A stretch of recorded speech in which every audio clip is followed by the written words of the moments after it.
Well, what an absolutely superb start to the morning.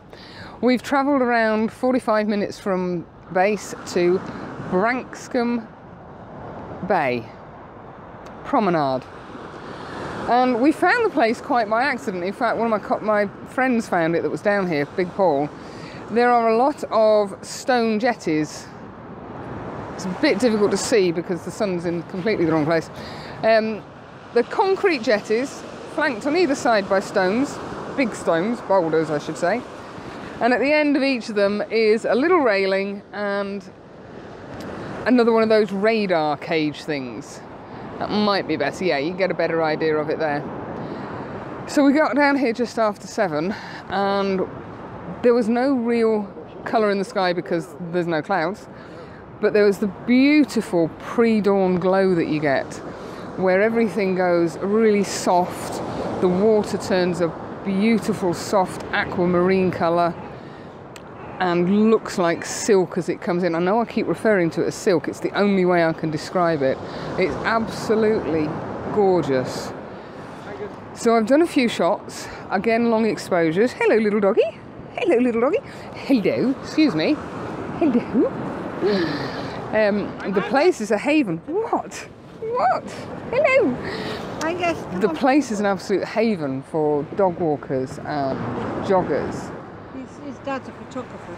Oh. So that's why he's coming to you. You should not come. But it's still peaceful. I've been chatting to dog walkers this morning who've given us bits of information about other places to look at, because we are definitely coming back down, probably just for a weekend now we know it's so close. My first long exposure was shot straight down this jetty. I'm not sure yet, you can see it. Out to the end using the little pole with a cage on top of it as the focal point, and you get the water coming in at either side. Then I went right down to the end, and at the end there are large boulders and I've just got some waves crashing over that. Very little sky and the pole with the little cage on top again.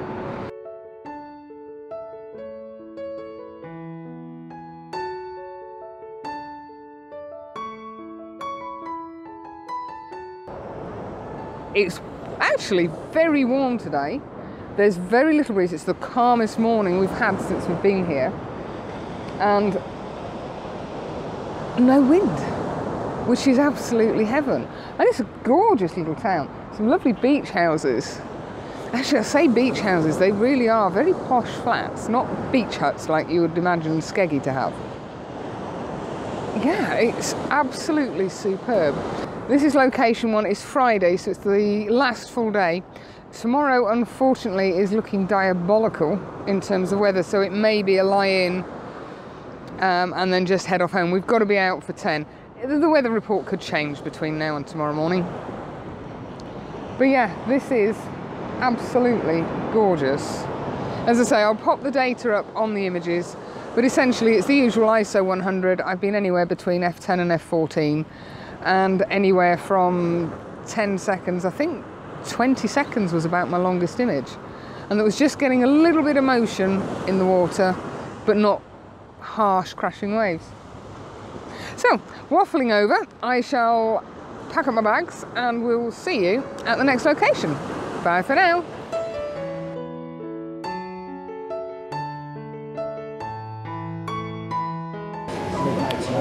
Right, time for a well-earned brew in the cafe on the beachfront at Boscombe Pier. This is the rest of the crew. We have Mark. He's on Instagram as Mark Bodie and also on YouTube. Have a check of his channel.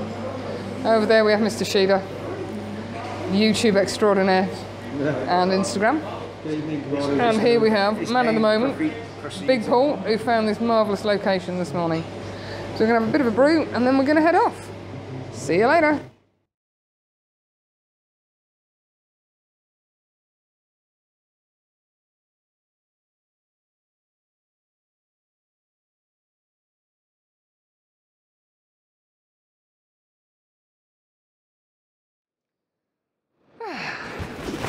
Well, the last evening of our trip and we're back at Kimmeridge, but this time we're at the far side.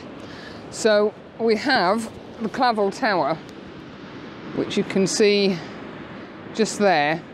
You can actually rent it apparently. We believe it's a folly. I haven't done any research on it, so I might have a look and pop you some stuff below just to fill you in for interest. The tide is somewhere between in and out, or out and in. High tide is supposed to be about 8:15. Sunset is 20 to 5, and it's right now around about 3:45, 10 to 4. So we've come round to the far side of the bay, and all of this lovely stonework is now on show. You can see all the striations and all the lines in it. And what I'm trying to do is a long exposure. Where are we? Here we go. Using this rock pool leading back to the tower with the clouds moving overhead. I'm aware you're a bit wonky because I'm upside down and don't know what I'm doing. I'm using an ISO of 200 this time because I didn't want to go on for hours and hours and hours with my long exposures. But there's some beautiful clouds up there. Sorry, I digress. Yes. ISO 200 f13, and we have an exposure time, oh, perfect, of 141.2 seconds. If you give me a second, I will just flip the camera around so you can have a look on the back of the screen if I can get it to focus. Right, I'm hoping you can see that quite clearly. And there you can see essentially the composition that I was using. Not sure if that's going to focus in, that's it. So I chose a really low point of view, and I wanted the reflections in the water. If you can get that focus, that's better. I wanted the reflections actually in the rock pool. And I'm going to turn the polariser around and see if I can do the same shot but without the reflections, just to see what effect it has. That's using the polariser, the 10 stop, and the reverse Grad, because there's actually a decent enough line there. That's better. There's a decent enough horizon line out here. I'm not too worried about that being in dark. When the sun comes through, it just lights up the tower, which is doing now. You can see I'm getting some nice light on the rocks down here. Oops, sorry. I say it's a little bit breezy at the most inopportune time, so I'm not using the gimbal again.